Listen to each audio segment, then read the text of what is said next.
रही अत्याधुनिक सरकारी मेडिकल हेले असराए वर्षा हेले मेडिकल को आसुथिबा रोगी अवस्था बेहाल। वार्ड भितर रोगी बेड तले लहड़ी मारुछि वर्षा पानी। ए दृश्य हेउछि भद्रक जिला चांदबाली गोष्ठी स्वास्थ्य केन्द्र। चांदबाली तथा यार आखपाख अंचल प्रत्येक दिन शह शह रोगी निर्भर करथांती चांदबाली गोष्ठी स्वास्थ्य केन्द्र उपरे। पूर्व सरकार समय रे मेडिकल टी 5T रे अंतर्भुक्त हेबा परे एहार कलेबर परिवर्तन होइतिला। हेले मेडिकल बिल्डिंग निर्माण करथिबा ठिकादार मनमानी पई मेडिकल परिसर रे पानी लहड़ी मारुथिबा अभियोग होइछि। 5 ताला विशिष्ट ए मेडिकल बिल्डिंग रो सीडी रो छात नथिबारु गतकाली थारु हेउथिबा लगान वर्षा फल रे मेडिकल भितरे पानी पसुथिबा अभियोग आनिचंती रोगी संपर्कीय। टाइल उपरे पानी जमी रही गोड़ खसुथिबा बेले बुढ़ा बुढ़ी एवं गर्भवती महिला गोड़ खसी पड़िजिबार भय रही।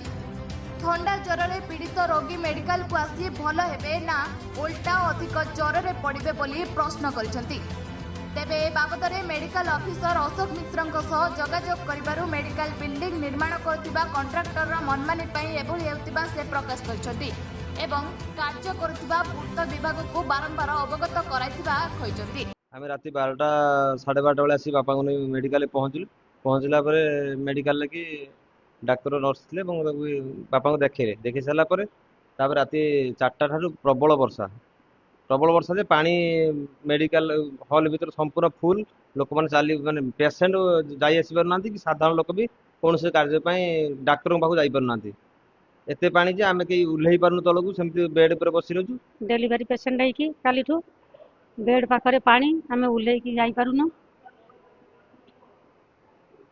मो सहित पंचायत रू आसती मो मिसेस को लेकिन आसती मेडिकल ये मेडिकल स्थिति जहाँ पेसेंट निजे भी सुरक्षा पाइबा बदल मरीज कहीं ये मेडिकल स्थिति एमती आसला डाक्तर पाखे डाक्तर को देखलु से डाक्तर जहाँ देखी कि बेड पाख कौन डॉक्टर कि पेसेंट अन्य दीदी मैंने आसुना